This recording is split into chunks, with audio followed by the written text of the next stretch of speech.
ಎಲ್ಲರಿಗೂ ನಮಸ್ಕಾರ. ಮಲ್ನಾಡ್ ಸ್ವಾದ್ ಚಾನೆಲ್ಗೆ ಸ್ವಾಗತ. ಇವತ್ತಿನ ವಿಡಿಯೋದಲ್ಲಿ ಮಸಾಲೆ ರುಬ್ಬದೆ ಚಿಕನ್ ಗ್ರೇವಿ ಮಾಡುವುದನ್ನು ತೋರಿಸ್ತೀನಿ. ಮಸಾಲೆ ರುಬ್ಬಿ ಮಾಡುವಷ್ಟು ಟೈಮ್ ಇಲ್ಲ ಅನ್ನೋರಿಗೆ ಈ ಒಂದು ರೆಸಿಪಿ ಈಸಿಯಾಗಿ ಹೇಳಿಕೊಡ್ತೀನಿ. ಹಾಗಾದರೆ ಬನ್ನಿ ವಿಡಿಯೋನ ಸ್ಟಾರ್ಟ್ ಮಾಡೋಣ.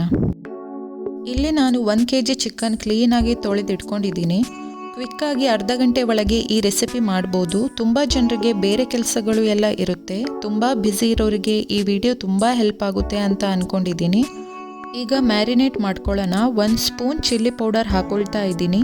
1/4 ಸ್ಪೂನ್ ಅರಿಶಿನ ಹಾಕ್ಕೊಂಡು ಅರ್ಧ ಸ್ಪೂನಷ್ಟು ಉಪ್ಪು ಹಾಕ್ಕೊಳ್ತಾ ಇದ್ದೀನಿ. ಇವೆಲ್ಲವನ್ನು ಚೆನ್ನಾಗಿ ಮಿಕ್ಸ್ ಮಾಡ್ಕೊಳ್ಳೋಣ. ಒಂದು 10ರಿಂದ 15 ನಿಮಿಷ ಚೆನ್ನಾಗಿ ಮ್ಯಾರಿನೇಟ್ ಆಗೋಕ್ಕೆ ಬಿಡಬೇಕು. ನೀವು ಅರ್ಧ ಗಂಟೆ ಇಲ್ಲ 1 ಅವರ್ ಬಿಟ್ಟರೂ ಪರವಾಗಿಲ್ಲ. ಮ್ಯಾರಿನೇಟ್ ಆದಷ್ಟು ತುಂಬ ಉಪ್ಪು ಖಾರ ಎಲ್ಲ ಚೆನ್ನಾಗಿ ಎಳ್ಕೊಳ್ಳುತ್ತೆ. ಒಂದು ಪಾತ್ರೆಗೆ 3 ಸ್ಪೂನ್ ಆಗುವಷ್ಟು ಕೊಬ್ಬರಿ ಎಣ್ಣೆ ಹಾಕ್ತಾ ಇದ್ದೀನಿ. ನೀವು ಬೇಕಾದರೆ ಅಡುಗೆ ಎಣ್ಣೆ ಬಳಸ್ಕೊಳ್ಬೋದು. ಎಣ್ಣೆ ಕಾದ ನಂತರ ಅರ್ಧ ಇಂಚು ಚಕ್ಕೆ ಹಾಕ್ಕೊಳ್ಬೇಕು. 2 ಏಲಕ್ಕಿನ ಹಾಕ್ತಾ ಇದ್ದೀನಿ. 1 ಮರಾಠಿ ಮೊಗ್ಗು ಹಾಕ್ಕೊಳ್ತಾ ಇದ್ದೀನಿ. ನಿಮ್ಮ ಹತ್ರ ಮರಾಠಿ ಮೊಗ್ಗು ಇದ್ದರೆ ಹಾಕ್ಕೊಳ್ಳಿ, ಇಲ್ಲಾಂದರೆ ಸ್ಕಿಪ್ ಮಾಡ್ಬೋದು. 1 ಚಿಕ್ಕ ಜಾಪತ್ರೆ ಹಾಕ್ತಾ ಇದ್ದೀನಿ.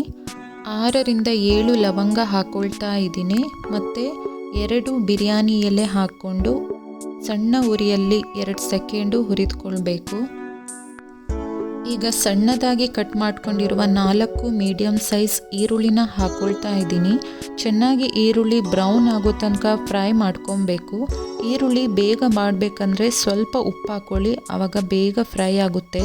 ಇದಕ್ಕೆ ಮೇನ್ ಈರುಳ್ಳಿ ಜಾಸ್ತಿ ಹಾಕ್ಕೊಳ್ಬೇಕಾಗುತ್ತೆ. ಸ್ವಲ್ಪ ಬ್ರೌನ್ ಆಗೋ ತನಕ ಚೆನ್ನಾಗಿ ಫ್ರೈ ಮಾಡ್ಕೊಳ್ಬೇಕು. ಲೋ ಫ್ಲೇಮ್ನಲ್ಲಿ ಇಟ್ಟು 5ರಿಂದ 10 ನಿಮಿಷ ಚೆನ್ನಾಗಿ ಹುರಿದುಕೊಳ್ಳಿ. ನೋಡಿ, ಈಗ ಕಲರ್ ಚೇಂಜ್ ಆಗಿದೆ. ಇಷ್ಟು ಆದರೆ ಸಾಕು. ಮನೆಯಲ್ಲೇ ಮಾಡಿರುವಂಥ ಶುಂಠಿ ಬೆಳ್ಳುಳ್ಳಿ ಪೇಸ್ಟ್ ಹಾಕ್ಕೊಳ್ತಾ ಇದ್ದೀನಿ. ಒಂದ್ಸಲ ಚೆನ್ನಾಗಿ ಮಿಕ್ಸ್ ಮಾಡಿ ಅದರ ಹಸಿ ವಾಸನೆ ಹೋಗಬೇಕು, ಅಲ್ಲಿ ತನಕ ಫ್ರೈ ಮಾಡ್ಕೊಳ್ಬೇಕಾಗುತ್ತೆ. ಈಗ ರುಬ್ಬಿರುವಂಥ ಟೊಮೆಟೊ ಪೇಸ್ಟ್ ಹಾಕ್ಕೊಳ್ತಾ ಇದ್ದೀನಿ. ಇದು ಕೂಡ ಹಸಿ ವಾಸನೆ ಹೋಗೋ ತನಕ 1-2 ನಿಮಿಷ ಫ್ರೈ ಮಾಡ್ಕೊಳ್ಬೇಕು. ಇನ್ನು ಹೊಸಬ್ರು ಯಾರು ನನ್ನ ಚಾನಲ್ನ ನೋಡ್ತಾ ಇದ್ದೀರಾ, ಸಬ್ಸ್ಕ್ರೈಬ್ ಮಾಡ್ಕೊಳ್ಳಿ. ಇದರಿಂದ ನಾನು ಹಾಕುವ ಪ್ರತಿ ವಿಡಿಯೋ ನೋಟಿಫಿಕೇಷನ್ ಬರುತ್ತೆ.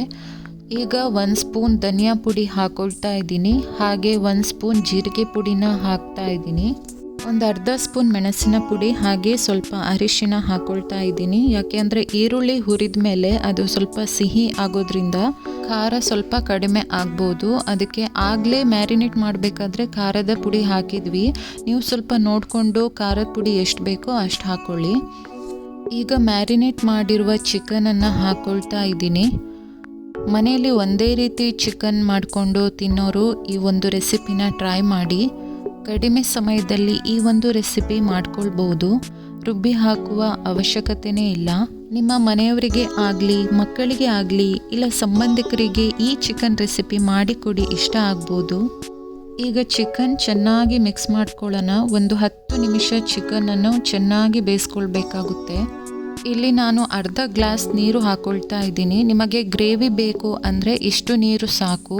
ಡ್ರೈ ಇಷ್ಟಪಡೋರು ನೀರು ಹಾಕಕ್ಕೆ ಹೋಗಬೇಡಿ, ಹಾಗೆ ಬೇಯಿಸ್ಕೊಳ್ಳಿ. ಒಂದು ಪ್ಲೇಟ್ ಮುಚ್ಚಿಟ್ಟು 10 ನಿಮಿಷ ಬೇಯೋಕ್ಕೆ ಇಡ್ತಾ ಇದ್ದೀನಿ. ಈಗ 10 ನಿಮಿಷ ಆದಮೇಲೆ ಚಿಕನ್ ಬೆಂದಾಗಿದೆ. ಒಳ್ಳೆ ಪರಿಮಳ ಘಮ ಘಮ ಅಂತ ಇದೆ. ಒಂದು ಸಲ ಉಪ್ಪು ಚೆಕ್ ಮಾಡ್ಕೊಳ್ಳಿ. ಸ್ವಲ್ಪ ಮೊಸರು ಸೇರಿಸ್ತಾ ಇದ್ದೀನಿ. ಮೊಸರು ಹಾಕೋದ್ರಿಂದ ಅದರ ರುಚಿ ಡಿಫ್ರೆಂಟಾಗಿ ಕೊಡುತ್ತೆ ಮತ್ತು ಫ್ಲೇವರ್ ಕೂಡ ಚೆನ್ನಾಗಿರುತ್ತೆ. ಈಗ ಒಂದ್ಸಲ ಚೆನ್ನಾಗಿ ಮಿಕ್ಸ್ ಮಾಡ್ಕೊಳ್ಳೋಣ. ಕಾಯಿ ಹಾಕ್ಕೊಳ್ಳೋಕ್ಕೆ ಹೋಗಬೇಡಿ, ಸಿಹಿ ಆಗುತ್ತೆ. ಕಾಯಿ ಹಾಕ್ಕೊಂಡು ಮಾಡೋ ರೆಸಿಪಿ ನಾನು ಇನ್ನೊಂದು ವಿಡಿಯೋದಲ್ಲಿ ಹೇಳಿಕೊಡ್ತೀನಿ. ಕಾಯಿ ಹಾಕದೇ ಮಾಡುವ ರೆಸಿಪಿ ಇದು. ಒಂದ್ಸಲ ಉಪ್ಪು ಖಾರ ಎಲ್ಲ ಚೆಕ್ ಮಾಡಿಕೊಂಡು ಒಂದು 5 ನಿಮಿಷ ಲೋ ಫ್ಲೇಮ್ನಲ್ಲಿ ಇಟ್ಟು ಮುಚ್ಚಿಡಿ. ಈಗ ನಾನು ಕೊತ್ತಂಬರಿ ಸೊಪ್ಪು ಹಾಕ್ಕೊಳ್ತಾ ಇದ್ದೀನಿ. ಹಾಕ್ಕೊಂಡು ಒಂದ್ಸಲ ಸ್ಪೂನಲ್ಲಿ ತಿರುಗಿಸಿ. ನೋಡಿ, ಈಗ ಚಿಕನ್ ಗ್ರೇವಿ ರೆಡಿ ಆಯಿತು. ಅನ್ನ, ಚಪಾತಿ, ಪರೋಟ ಜೊತೆಗೆ ಈ ಚಿಕನ್ ಗ್ರೇವಿ ತುಂಬ ಟೇಸ್ಟಿ ಇರುತ್ತೆ. ಸೊ ನೀವು ಕೂಡ ಮನೇಲಿ ಟ್ರೈ ಮಾಡಿ. ಚಿಕನ್ ಗ್ರೇವಿ ಹೇಗೆ ಆಗಿದೆ ಅಂತ ನನಗೆ ಕಮೆಂಟ್ ಮೂಲಕ ತಿಳಿಸಿ. ನನ್ನ ಚಾನಲ್ನ ಸಬ್ಸ್ಕ್ರೈಬ್ ಮಾಡಿ. ಹಾಗೆ ವಿಡಿಯೋ ಇಷ್ಟ ಆದರೆ ಲೈಕ್ ಮಾಡಿ. Thank you.